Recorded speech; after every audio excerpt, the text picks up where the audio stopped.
ચાલો, લાસ્ટ વિડીયોમાં આપણે પ્રકાશનું પરાવર્તન જોઈ લીધું. હવે આના પછીના જે અમુક વિડીયોઝ છે એ આવે આપણું અરીસાનું બંધારણ કેવું હોય છે. એટલે બંધારણ એટલે કે અરીસામાં કયા વસ્તુને શું કહેવાય. એટલે મેં શોર્ટમાં તમને રિવાઇઝ કરી દઉં. અરીસામાં જુઓ, આ આપણે 10મામાં ભણી ગયા છે એટલે મેં આને કરાવતો નથી. અને તમને તો બી જોવું હોય તો નોટ્સ જે છે મેં આ વિડીયોની પાછળ એક નોટ્સ મૂકી દેવા, તો તમે નોટ્સમાંથી એને વાંચી શકો. મેં રફલી તમને આઈડિયા આપી દઉં શું છે કે આ જે આપણો અરીસો છે, ભાઈ અરીસો જે છે એ બી કોઈ ગોળામાંથી જ બનેલો છે. ધારી લો કે પહેલાં ગોળો હશે અને આ ગોળામાંથી જ આટલું ટુકડો આપણે કટ કરી દઈએ તો આ અરીસો બનેલો. સૌથી પહેલાં ઇમ્પોર્ટન્ટ વસ્તુ એ છે કે અરીસા કેવા હોય છે, તો અરીસા અંતરગોળ બી હોય છે, બહિર્ગોળ બી હોય છે અને સમતલ બી હોય છે. આપણે સમતલ અરીસો નથી, આપણા સિલેબસની અંદર માત્ર અંતરગોળ અને બહિર્ગોળ અરીસાની વાત કરેલી છે. એમાં બી સૌથી વધારે અંતરગોળ અરીસો. હવે અંતરગોળ અરીસામાં જલ્દી ફટાફટ મેં તમને કહી દઉં વસ્તુઓ. જો અંતરગોળ અરીસામાં આ જે એનું કેન્દ્ર હોય છે, આ કેન્દ્ર અરીસાના જે કેન્દ્ર હોય છે આને આપણે શું કહીએ, ધ્રુવ કહીએ. અરીસાનો આ જે વર્તુળાકાર ધારનો વ્યાસ છે ક્યુ ડેશ, આ જે અહીંયા ક્યુ ડેશ છે એને આપણે શું કહીએ, દર્પણ મુખ કે આપણું મુખ જેને અંદર જોઈએ એને શું કહેવાય, અરીસાને દર્પણ મુખ. સિમ્પલ. હવે અરીસો જે ગોળામાંથી, તમને પહેલાં જ કીધું કે અરીસો કોઈ ગોળામાંથી બનાવવામાં આવ્યો છે. જે ગોળામાંથી બનાવવામાં આવ્યો છે એ ગોળાનું કોઈ કેન્દ્ર હશે, તો એ ગોળાના કેન્દ્રને આપણે કહીએ વક્રતા કેન્દ્ર સી. આ સી શું છે એ મેં લખતો જાઉં. સીને શું કહેવાય, વક્રતા કેન્દ્ર. હવે આ સી અને પીમાંથી એક કાલ્પનિક લાઈન પસાર થાય. સી અને પીમાંથી શું, કાલ્પનિક અક્ષ પસાર થાય છે. એને શું કહીએ આપણે, મુખ્ય અક્ષ કહીએ. આ કાલ્પનિક અક્ષને શું કીધું, મુખ્ય અક્ષ. ચાલો, કાલ્પનિક અક્ષ આપણી થઈ ગઈ મુખ્ય અક્ષ. હવે આ જે આપણું પ્રકાશનું કિરણ જ્યારે સમાંતર આવે, પણ સમાંતર કોને હોય, મુખ્ય અક્ષને જ્યારે આ પ્રકાશનું આપાત કિરણ સમાંતર હોય અને એ મુખ્ય અક્ષ પર જે બિંદુ આગળ છેદે એ બિંદુ આપણું શું થઈ જાય, મુખ્ય કેન્દ્ર. તો આને શું કહીએ આપણે, મુખ્ય કેન્દ્ર. આની વ્યાખ્યા શું થઈ કે જ્યારે કોઈ પ્રકાશનું કિરણ મુખ્ય અક્ષને સમાંતર જાય અને એ આપાત થઈને મુખ્ય અક્ષના જે બિંદુ પર છેદે એ આપણે શું થઈ જાય, મુખ્ય કેન્દ્ર. હવે સી અને પી વચ્ચેનું જે અંતર છે એને આપણે કહેવાય વક્રતા ત્રિજ્યા. સીપીને શું કહીએ, વક્રતા ત્રિજ્યા. શું કહેવાય આને, વક્રતા ત્રિજ્યા. સી અને પી વચ્ચેના અંતર. એફ અને પી વચ્ચેના અંતરને આપણે કહીએ કેન્દ્ર લાંબી. શું કહીએ, આ અંતર અહીંયા સુધી જોઈએ, અરીસા સુધીનું જોઈએ. સી અને પી, એફ અને પી વચ્ચેના અંતરને શું કહીએ, કેન્દ્ર લાંબી. અને આપણે કહેવાય કેન્દ્ર લાંબી. ચલો, એફ અને પી વચ્ચેના અંતરને આપણે કીધું કેન્દ્ર લાંબી. આ આપનું થઈ ગયું દર્પણમુખ. સી અને પી આપનું થઈ ગયું વક્રતા ત્રિજ્યા. એફ અને પી થઈ ગયું મુખ્ય કેન્દ્ર લાંબી. અને એફને આપણે કીધું મુખ્ય અક્ષ, એફને આપણે કીધું મુખ્ય કેન્દ્ર, મુખ્ય અક્ષ થઈ ગયું. હવે આની અંદર અમુક આવે કે જુઓ, અરીસાની આ જે મુખ્ય અક્ષ છે, મુખ્ય અક્ષને જો કિરણો સમાંતર નહીં હોય પરંતુ આ કિરણો એકબીજાને સમાંતર છે, વ્યવસ્થિત સાંભળજો. જ્યારે આ કિરણો મુખ્ય અક્ષને સમાંતર નથી પરંતુ એકબીજાને સમાંતર છે, એ આપાત થઈને જે બિંદુ આગળ એકબીજાને છેદે તે બિંદુ અને અંતરગોળ અથવા બહિર્ગોળ અરીસાનું જે મુખ્ય કેન્દ્ર છે એ બંનેમાંથી એક કાલ્પનિક પૃષ્ઠ અથવા સમતલ પસાર થાય ને, આ સમતલને શું કહેવાય, ફોકલ પ્લેન જ કહેવાય ને ગુજરાત. જો ફરીથી કહું, આ આપણું અરીસો, આ આપણી મુખ્ય અક્ષ, આ બંને કિરણ એકબીજાને સમાંતર છે. હવે આ બંને કિરણ જ્યારે જે બિંદુ આગળ એકબીજાને મળે અથવા છેદે તે બિંદુ અને અરીસાનું મુખ્ય કેન્દ્ર એફ માંથી જે સમતલ પસાર થાય, આ સમતલને શું કહેવાય, ફોકલ પ્લેન આપણે કહેવાય. ઠીક છે, ચલો, ફોકલ પ્લેનની વ્યાખ્યા ક્લિયર થઈ ગઈ. આપણે ફોકલ પ્લેન બની ગયા. ફોકલ પ્લેન તમને આઈડિયા આવી ગયો હશે. જનરલી આનો વધારે એટલો યુઝ નહીં આપણે આ પ્રકરણની અંદર, બોર્ડમાં. ચલો, આના પછી એક પોઈન્ટ આવે પેરાએક્ઝિયલ કિરણ, એને જે એનસીઆરટીમાં આપેલું છે શબ્દ પેરાએક્ઝિયલ કિરણ.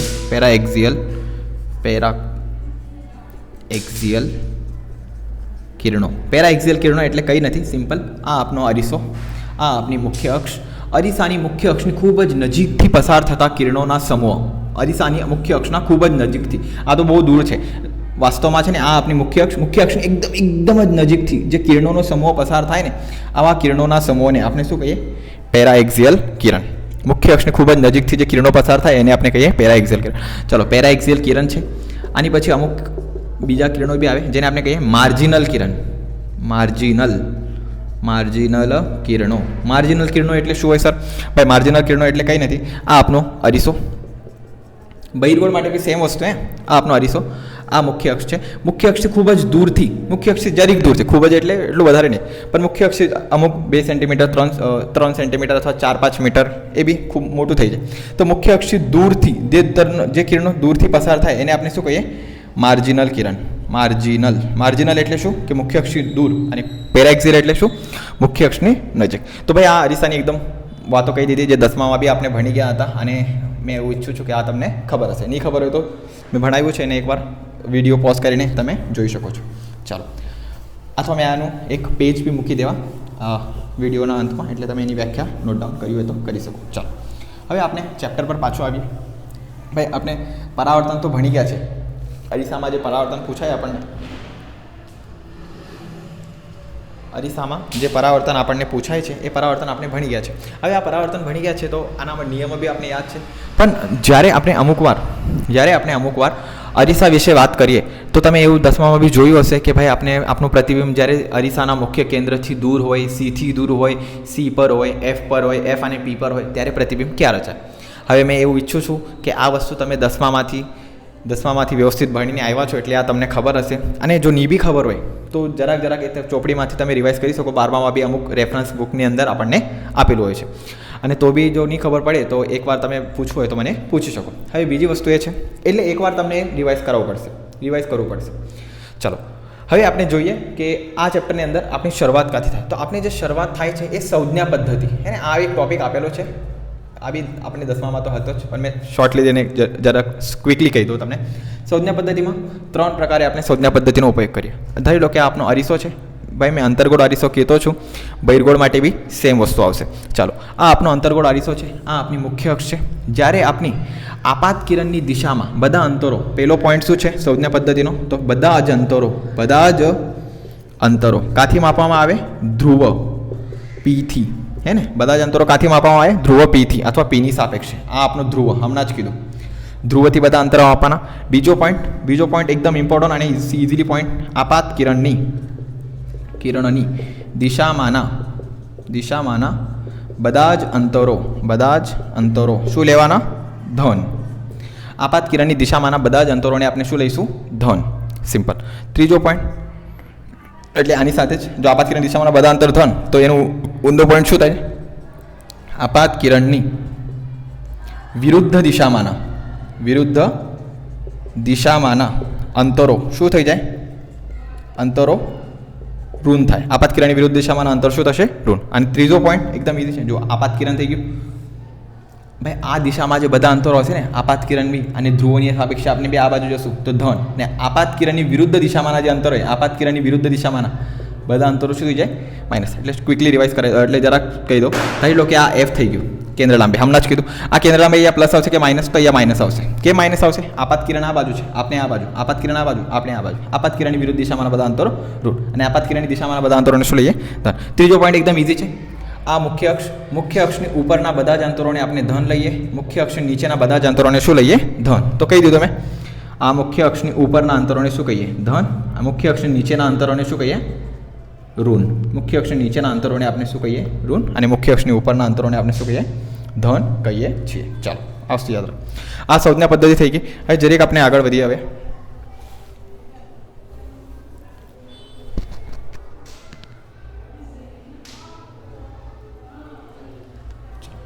ચાલો હવે આગળ વધીએ.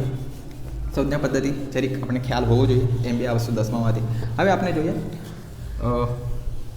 અરીસાની વક્રતા, ત્રિજ્યા અને કેન્દ્ર લાંબી વચ્ચે શું સંબંધ છે, હે ને? એ ટોપિકને આપણે જરીક જોઈ લઈએ, ડિસ્કસ કરી લઈએ. અરીસાની વક્રતા, ત્રિજ્યા અને કેન્દ્ર લાંબી વચ્ચેનો સંબંધ શું? અરીસાની વક્રતા, ત્રિજ્યા અને કેન્દ્ર લાંબી, એટલે કે આર અને એફ વચ્ચેનો સંબંધ. ચાલો જોઈ લો, એકદમ ઇઝી છે. આ જો આપનો અરીસો, ચાલો ઠીક છે, આ તમને ખબર પડી ગઈ. આપણો અરીસો છે, આપની મુખ્ય અક્ષ હમણાં જ કીધું, આ ધ્રુવ પી. ધારી લો કે કોઈ એક પ્રકાશનું કિરણ આ રીતે આવતું છે, આ આપાત કિરણ થઈ ગયું. આ અરીસાનું મેં અહીંયા લખી દઉં સી અને અહીંયા લખી દઉં એફ. આ કિરણ એફમાંથી પસાર થશે, ઓબ્વિયસલી બધાને જ ખબર છે. હવે વર્તુળને જ્યારે તમે લંબ કાઢો ને, કોઈ બી વર્તુળને જ્યારે તમે લંબ કાઢો તો એ લંબ હંમેશા એના કેન્દ્રમાંથી પસાર થતો હોય છે. એ લંબ હંમેશા એના કેન્દ્રમાંથી. તો આ અરીસાનું કેન્દ્ર એટલે વક્રતા કેન્દ્ર જુઓ, આ લંબ થઈ ગયો, આ શું થઈ ગયો આનો લંબ, આ થઈ ગયો નોર્મલ. આપાત કિરણ આની સાથે અમુક એંગલ બનાવે એને નામ આપી દઉં થીટા, નથી ખબર આપણને. આ બીજો એંગલ આ બી શું થઈ જશે થીટા, જેટલા ખૂણે આવે એટલા ખૂણે નીકળે. આપાત પરાવર્તનનો પહેલો નિયમ, આપાત કોણ અને પરાવર્તિત કોણ સમાન હોય છે. તો તમે જોઈ શકો છો અહીંયા એક ઝેડની રચના થાય છે. એ નામ આપી દો, આ પોઈન્ટને નામ આપી દો એમ બિંદુ આગળ બધા કિરણો મળે છે. ચાલો તમે એક જોઈ શકો છો અહીંયા ઝેડ જેવી રચના બનતી છે, અહીંયા થીટા, તો આ એંગલ બી શું થઈ જાય થીટા, અને પાછું આ ઝેડ બનતું છે. જુઓ આ મોટું ઝેડ, આ થીટા, આ ટોટલ 2 થીટા, તો આ બી કેટલું થઈ જાય 2 થીટા. ચાલો 2 થીટા થઈ ગયું. હવે મેં અહીંયાથી એક જરાક લંબ કાઢી લો, આ લંબને નામ આપી દો પી ડેશ. આકૃતિ પરથી આપણે શું કહી શકાય, આકૃતિ પરથી આ ઇમ્પોર્ટન્ટ પોઈન્ટ છે, એમપી સમરૂપ એમપી ડેશ. ભાઈ આવું કેમ કર્યું સર? આ એટલા માટે કર્યું કેમ કે આપણા સિલેબસમાં જે બધા અરીસા છે એ નાના નાના એકદમ નાનકડા અરીસા છે, આટલા નાના અરીસા છે. તો આ નાના અરીસા માટે આ ડિસ્ટન્સ જે છે ને પી ડેશ, આ જે પી ડેશ જે છે ને, આ પી ડેશ અને પી બંને એકબીજાની ખૂબ જ નજીક છે, એટલે આપણે એમપી અને એમપી ડેશને શું લઈ લીધું, સમાન લીધું. ચાલો આપણે જોઈએ આકૃતિ પરથી. તમને ત્રિકોણ દેખાય છે, એક ત્રિકોણ જો મને તો દેખાય છે ત્રિકોણ MCP, દેખાયો MCP. MCPમાં ત્રિકોણ MCPમાં tan થીટા શું દેખાય છે, આ tan થીટા શું થઈ જાય આપણી પાસે MP સામેની બાજુ છેદમાં પાસેની બાજુ CP. ચાલો સમજાયું, સામેની બાજુ છેદમાં પાસેની બાજુ. તેમજ બીજો ત્રિકોણ દેખાય છે ત્રિકોણ MFP ડેશ, MF અને P ડેશ. તો MFP ડેશમાં શું દેખાય છે tan 2 થીટા દેખાય છે. સારું ચાલો તો tan 2 થીટા શું આવશે અહીંયા સામેની બાજુ MP ડેશ, એટલે MP ડેશ ચાલશે, MP ડેશ. પાસેની બાજુ FP ડેશ, FP ડેશ. ચાલો આ સમીકરણ 1, સમીકરણ 2. સમીકરણ 1ની કિંમત સમીકરણ 2માં મૂકીએ. હજુ આની પહેલાં મેં તમને હમણાં જ કીધું કે આપણે જે બી આ ચેપ્ટરની અંદર અરીસા બનતા છે, કિરણો બનતા છે, પેરાએક્સિયલ છે. એટલે અહીંયા જે એંગલ બનતા છે ને, અહીં જે ખૂણો બનતો છે, ખૂણો જે tan થીટા છે, એ tan થીટા લગભગ આપણો થીટા છે, એટલે tan 2 થીટા શું થઈ જાય આપણી પાસે, તો tan થીટા લગભગ આપણી પાસે 2. સર આવું કેમ કર્યું? જ્યારે પણ ગણિતની અંદર અથવા ફિઝિક્સની અંદર ખૂણો ખૂબ જ નાનો હોય તો યાદ રાખજો આપણે sin થીટાની લગભગ tan થીટા લખીએ અને tan થીટાની લગભગ થીટા લખીએ. હવે આ વસ્તુ ક્યાંથી આવી મેં બેઝિક મેથેમેટિક્સમાં આને સમજાવ્યું છે, હમણાં તમે યાદ રાખી શકો. તો આપણી પાસે એંગલ ખૂણા નાના છે, ખૂણો નાનો હોવાથી હે ને મેં અહીંયા લખી દો ખૂણો કેવા છે નાનો હોવાથી, તો આપણે અહીંયા લખી શકીએ tan થીટાની થીટા. તો થીટા બરાબર કેટલો આવશે, થીટા બરાબર આવશે MP ડેશ ભાગ્યા CP ડેશ. અને 2 થીટા કેટલો આવશે, પછી 2 થીટા આપણી પાસે આવશે MP ભાગ્યા MP ડેશ. આ બી ડેશ જ છે બધા, P ડેશ ડેશ છે, અને આ શું છે FP ડેશ. તમે આકૃતિ પરથી શું કહી શકો કે ભાઈ આકૃતિ પરથી તમે જોઈ શકો છો, આકૃતિ પરથી CP ડેશ બરાબર શું છે R બરાબર વક્રતા ત્રિજ્યા છે, અને FP ડેશ બરાબર શું છે, F બરાબર શું છે કેન્દ્ર લાંબી છે, સ્મોલ f છે. ચાલો થીટાની કિંમત આની અંદર મૂકી દઈએ. જો આ થીટાની કિંમત આની અંદર તો એ આવશે 2 ગુણ્યા શું આવશે MP ડેશ ભાગ્યા CP ડેશ. CP ડેશની વેલ્યુ શું છે R બરાબર MP ડેશ ભાગ્યા FP ડેશ હે ને, આ P ડેશ છે, FP ડેશની વેલ્યુ શું છે F. MP dash cancel, R ને આ બાજુ લઈ જાઓ, F ને આ બાજુ, તો એ શું આવશે જો 2F બરાબર R, 2F બરાબર R અથવા F બરાબર R ભાગ્યા 2. તો આ શું છે કેન્દ્ર લાંબી અને વક્રતા ત્રિજ્યા વચ્ચેનો સંબંધ. કેન્દ્ર લાંબી અને વક્રતા ત્રિજ્યા વચ્ચે 2 માર્ક્સમાં આ સવાલ તમને પૂછાશે હે ને, ઇમ્પોર્ટન્ટ IMP છે આ.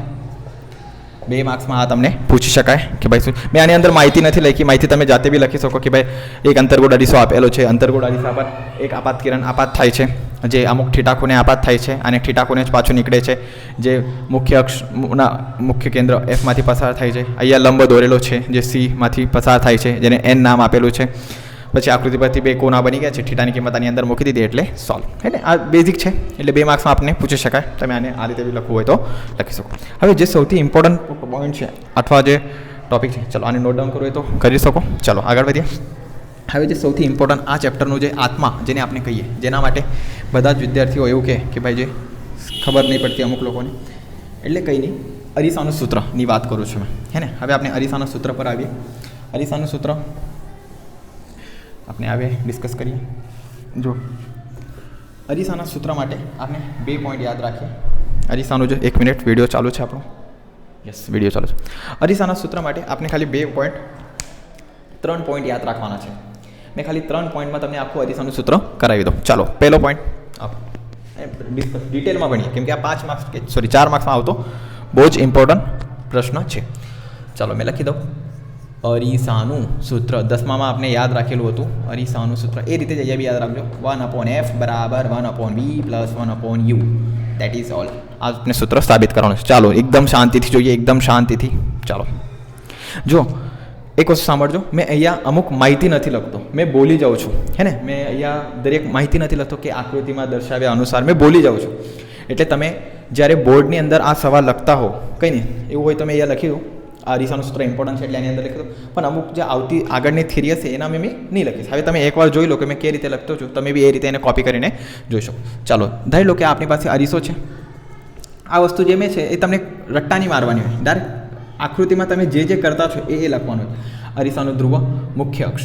ધારો કે અહીંયાથી એક આપાત કિરણ આવ્યું. આ આપાત કિરણ અરીસાના એમ બિંદુ, કયો બિંદુ? એમ બિંદુ આગળ છેદે છે. તો અહીંયા લખવાનું આકૃતિમાં દર્શાવ્યા અનુસાર અંતર્ગોળ અરીસાના એમ બિંદુ આગળ આપાત કિરણ છેદે છે અને એફમાંથી પસાર થઈને પ્રતિબિંબ રચે છે. હવે આગળ પ્રતિબિંબ રચે છે. ધારી લો કે અહીંયા એક આપણી પાસે વસ્તુ છે, વસ્તુનું નામ છે એ બી. ભાઈ પીથી આ વસ્તુ જે અંતર હોય છે, આની વસ્તુ અંતરને આપણે શું કહેવાય? પીથી વસ્તુ અંતરને આપણે કહીએ યુ.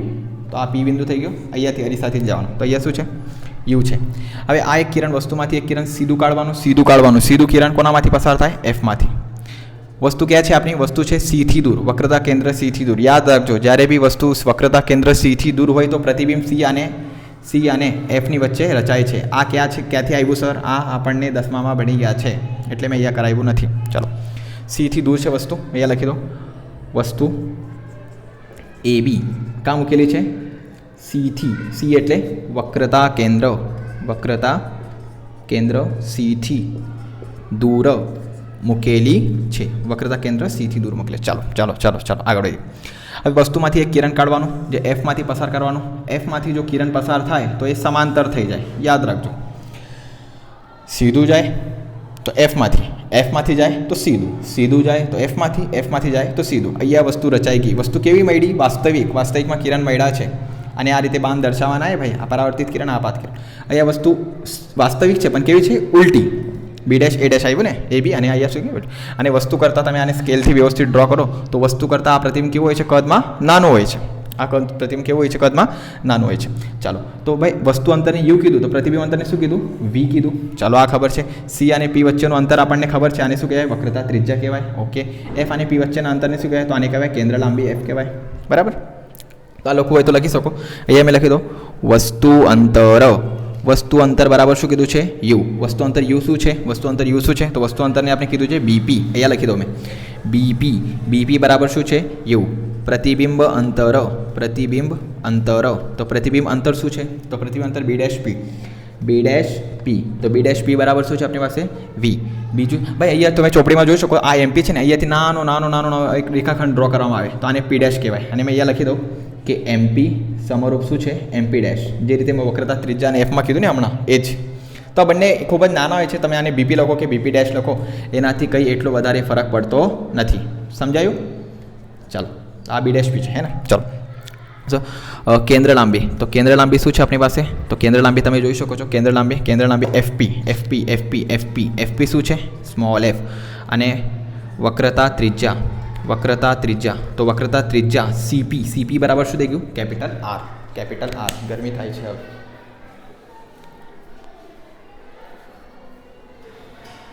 દેખાય છે વિડીયોની અંદર? યસ જરીક બ્લર છે, ચાલે હે વિડીયોની. ભાઈ જરીક બ્લર દેખાય તો વિડીયોની ક્વોલિટી જરાક તમે સુધારી શકશો, વાંધો નહીં. ચાલો આ એક્સપ્લેનેશન થઈ ગયું. આ ભાઈ આના માર્ક્સ હોય છે લખવાની. જ્યારે બોર્ડમાં તમે લખવા જાઓ તો બોર્ડની અંદર આના માર્ક્સ ગણાય. આ થઈ ગઈ આકૃતિ, આ આકૃતિનું એક્સપ્લેનેશન. આકૃતિ હવે તમે કહેશો ભાઈ ચોપડી અંદર 3 કિરણ આપેલા છે. હા, 3 કિરણ બી આપેલા હોઈ શકે. આપણે 2 કિરણથી સિમ્પલ અને સરળ રીતે ભાઈ આપણને આપણને બોર્ડની અંદર વ્યવસ્થિત લખવાના માર્ક્સ છે, ડિરાઇવેશન કરવાના માર્ક્સ છે. તો આકૃતિ સિમ્પલ કાઢવાની, ડેરિવેશન અને વ્યવસ્થિત સમજાવવાનું, આકૃતિને જ સમજાવવાનું છે, આ રટ્ટા મારવાનું નથી. ચાલો, હવે જે 2 પોઈન્ટ છે, સૌથી પહેલો પોઈન્ટ જે આપણે જોઈએ અહીંયા તમે જોઈ શકો છો. આની અંદર તમે જોઈ શકો છો. શું જોઈ શકો છો? આની અંદર મને છે ને 2 ત્રિકોણ દેખાતા છે. જો ત્રિકોણ A dash B dash F અને F M P. જો તમને નહીં દેખાતા હોય મેં એ લખી દો. આકૃતિ પરથી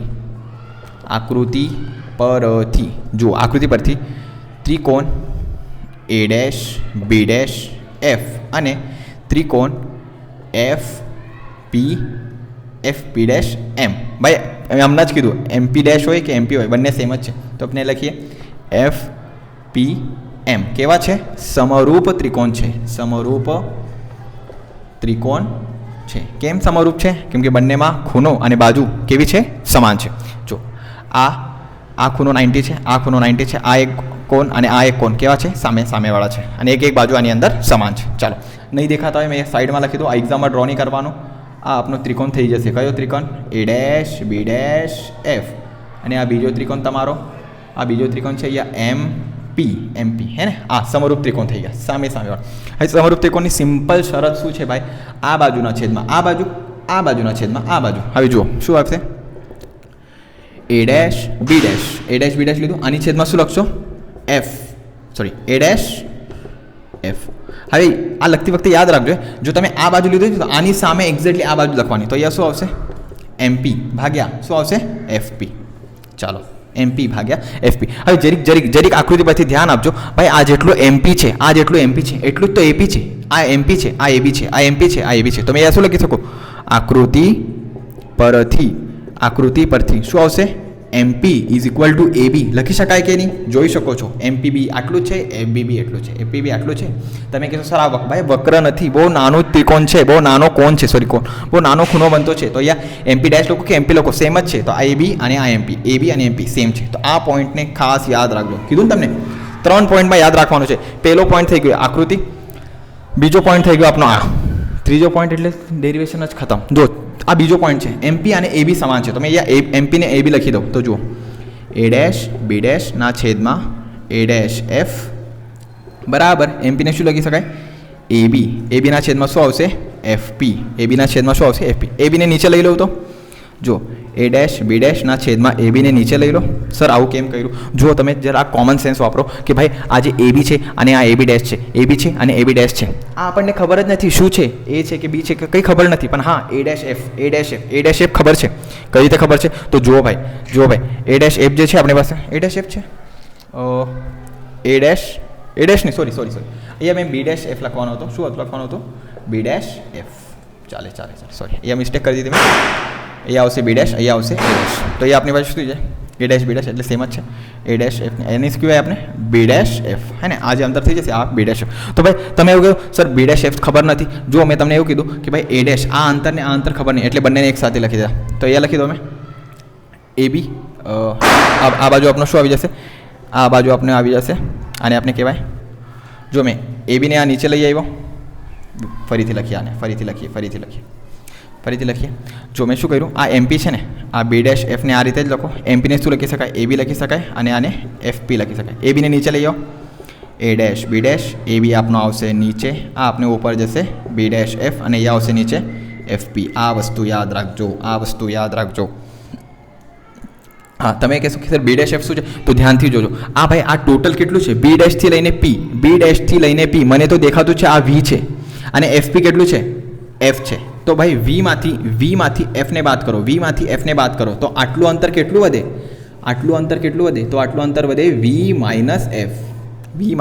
આકૃતિમાં આ રીતે ડ્રો નહીં કરવાનું, પણ સમજો V માંથી F ને બાદ કરો તો V માઇનસ F. તો અહીંયા મેં શું લખી શકું? તો આગળ લખીએ આપણે એને હે ને. ચલો એક કામ કરો. હવે બીજો એક ત્રિકોણ મને દેખાતું છે અહીંયા, બીજો ત્રિકોણ દેખાતું છે. તમે જુઓ મેં અહીંયા લખી દો. પહેલાં લાઇટ ચાલુ કરી લઈએ કેમ કે બ્લર દેખાતું હોય તો. હવે દેખાશે કદાચ વધારે.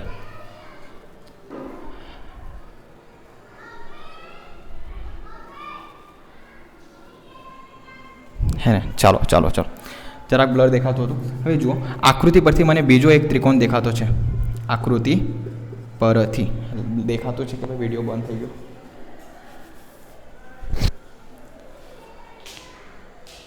ગરમી વધારે થાય છે હવે અહીંયા.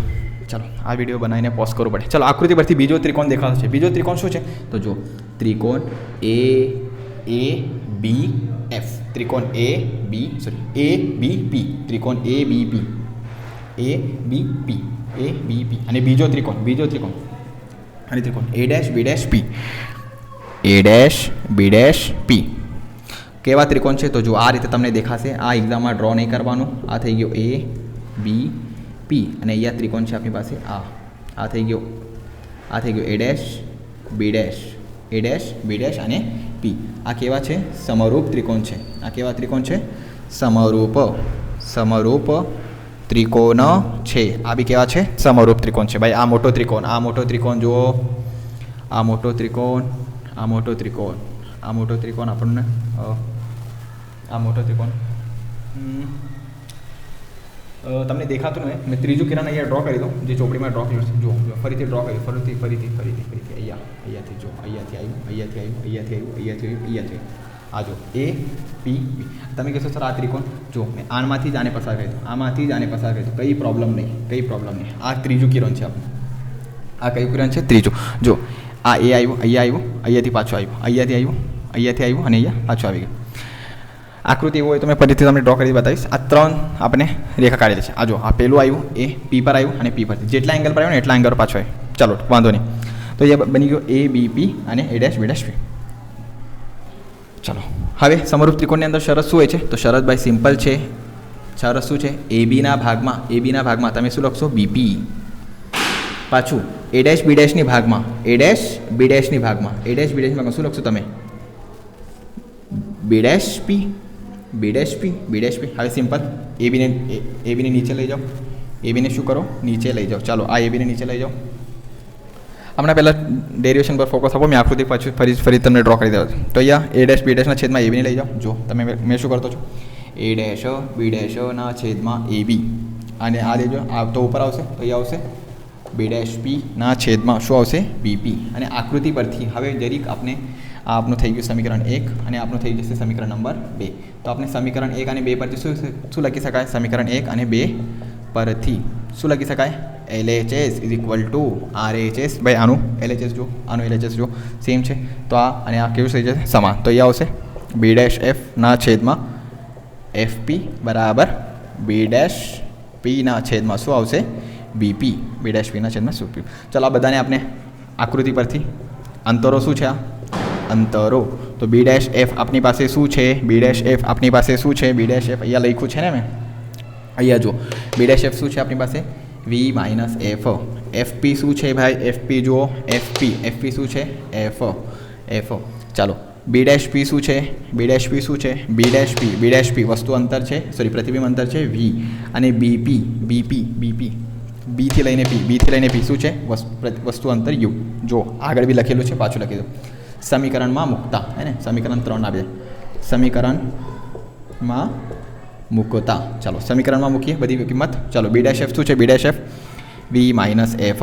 એફપી શું છે? એફપી છે એફ બરાબર. બી ડેશ પી શું છે? બી ડેશ પી છે વી. બીપી શું છે?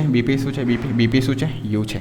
ચાલો, આને આપણે આ રીતે લખી શકાય વી ભાગ્યા F minus F upon F બરાબર વી ભાગ્યા યુ. ભાઈ એફ અને એફ કેન્સલ, તો કેટલા વધે? 1 વધે. તો અહીંયા આવશે વી ભાગ્યા એફ -1 બરાબર વી ભાગ્યા યુ. બરાબર ધ્યાન આપજો. એકને આ બાજુ લઈ જાઓ તો શું થઈ જશે? પ્લસ. તો વી ભાગ્યા એફ બરાબર 1 પ્લસ વી ભાગ્યા યુ. આ વીને આ છેદમાં લઈ જાઓ તો 1 ભાગ્યા એફ બરાબર આ વી જો આ બંનેના છેદમાં આવશે ને પાછું, તો એ આવશે 1ના છેદમાં વી, વીના છેદમાં વી અને યુ. વી અને વી કેન્સલ, તો 1ના છેદમાં એફ બરાબર 1ના છેદમાં વી પ્લસ 1ના છેદમાં U. And that is the our answer. અરીસાનું સૂત્ર. આને શું કહેવાય? અરીસાનું સૂત્ર કહેવાય છે. અરીસાનું સૂત્ર આપણે કહીએ સિમ્પલ અને સાદી ભાષામાં. અરીસાનું સૂત્ર 1/f બરાબર 1/v પ્લસ 1/u. સાદી અને સરળ ભાષામાં આપણે આની સમજૂતી આપવાનો પ્રયત્ન કરીએ. આકૃતિ મેં ફરીથી એકવાર તમને ડ્રો કરીને બતાવી દો, વાંધો નહીં એનો. પણ પહેલાં તો આ સમજો. સર તમે 3 પોઈન્ટ કીધા યાદ રાખવાના 3 પોઈન્ટ. ભાઈ પહેલો પોઈન્ટ આકૃતિ વ્યવસ્થિત. બીજો પોઈન્ટ આ MP બરાબર AB, અહીંયા જ ભૂલ કરી દે બધી પબ્લિક, તો આ MP AB. ત્રીજો પોઈન્ટ શું છે? ત્રીજો પોઈન્ટ જ આ થિયરીનો ઇમ્પોર્ટન્ટ પોઈન્ટ છે. શું છે ત્રીજો પોઈન્ટ? આપણને એવું કે એટલે એ મારો પોઈન્ટ છે. શું પોઈન્ટ છે? બે ત્રિકોણ બે વાર સમરૂપ. બે ત્રિકોણ બે વાર સમરૂપ. જો આની અંદર બે ખેલ એમાં છે, આ એકવાર સમરૂપ થઈ ગયા, આ બે ત્રિકોણ એકવાર સમરૂપ થઈ ગયા, આ હજી એકવાર સમરૂપ થયા, તો બે ત્રિકોણ કેટલી વાર સમરૂપ? બે વાર. તો આ બે ત્રિકોણ થઈ ગયા. આ જો આ પહેલો ત્રિકોણ, આ પહેલો તો એકદમ ઇઝીલી દેખાય છે, આ બીજો નહીં દેખાય. આ બીજો છે A B P અને A' B' P. આ બે કેવા છે? સમરૂપ ત્રિકોણ છે. તો બે ત્રિકોણ બે વાર સમરૂપ. ત્રીજો પોઈન્ટ છે MP બરાબર AB અને પહેલો આકૃતિ વ્યવસ્થિત કરો. તો સિમ્પલ અને સાદું ડેરિવેશન છે, તો આને તમે નોટ ડાઉન કરવું હોય તો કરી લો. મેં આકૃતિ ફરીથી કાઢી દઉં. થઈ ગયું? ઓકે, ચાલો. તો આપણે આ દિશાનું સૂત્ર બતાવી દીધું. આ દિશાનું સૂત્ર યાદ રાખજો, બોર્ડમાં બહુ જ ઇમ્પોર્ટન્ટ અને મહત્ત્વની થિયરી છે અને પૂછાશે. મારા હિસાબે આ થિયરી પૂછાવાના ચાન્સ બહુ જ વધારે છે. હવે આપણે જરીક આની અંદર ફરીથી સમજવાનો પ્રયત્ન કરીએ કે શું છે કે આને કઈ રીતે ડ્રો કરી શકાય. સમજાવ્યું? ચાલો, આકૃતિ એકવાર ડ્રો કરી લઈએ, પછી આપણે અંત કરીએ આજનો સિલેબસ, આજની થિયરીને. જરીક ફાસ્ટમાં બનાવ્યું છે કેમ કે અમુક વસ્તુ આમાં 10મામાં તમને ખબર હશે એટલે, પણ અરીસાનું સૂત્ર આપણે નવું છે એટલે એને ધીરેથી અને શાંતિથી ભણાવ્યું. ચાલો, અરીસાની પ્રતિબિંબ માટે આકૃતિ, અંતરગોળ અરીસો. બહિર્ગોળ માટે બી સેમ આવશે. મેં બહિર્ગોળની આકૃતિ ડ્રો નથી કરતો. અંતરગોળ અરીસો સૂત્ર માટે, અરીસાના સૂત્ર માટે આકૃતિ યાદ રાખજો ભાઈ. આ આપનું વક્રતા કેન્દ્ર C, આ આપનું મુખ્ય કેન્દ્ર F. અહીંયા વસ્તુ મૂકેલી છે AB, વસ્તુમાંથી આપાત કિરણ ગયું, Fમાંથી પસાર થયું. યાદ રાખજો, C થી દૂર જ્યારે પ્રતિબિંબ હોય ને તો FC અને Fની વચ્ચે પ્રતિબિંબ બનાવવાનો. Fમાંથી ગયું આ રીતે, આ બે કિરણ ગયા, આપાત કિરણ છે એટલે પહેલાં જ આવું સાઇન આપી દેવાનું. ત્રીજું કિરણ કાથી લેવાનું છે? જો ત્રીજું કિરણ જે આપણા ત્રીજા ત્રિકોણ માટે ઇમ્પોર્ટન્ટ છે. આ તો P થઈ ગયો ને, આ આપાત કિરણ, અને આ એ જ એંગલ પર પસાર કરીને તમે સ્કેલથી ડ્રો કરજો, અને આ ત્રણેયમાંથી આ કિરણ તમે સ્કેલથી ડ્રો કરજો ભાઈ, આ રીતે. તો અહીંયા આપનું પ્રતિબિંબ રચાશે. આ આપનું પ્રતિબિંબ થઈ જશે B' A', ખમ સિમ્પલ. આ થઈ જશે વસ્તુ અંતર U, આ વક્રતા ત્રિજ્યા R, આ વસ્તુ પ્રતિબિંબ અંતર V, આ કેન્દ્ર લાંબી F, અને આ B' F શું છે? V minus F. ચાલો, કોઈને કંઈ દિક્કત હોય તો તમે પૂછી શકો મને. આ આપનો અરીસો થઈ ગયો. આ બિંદુનું નામ આપી દેજો M. દેટ્સ ઓલ, હે ને?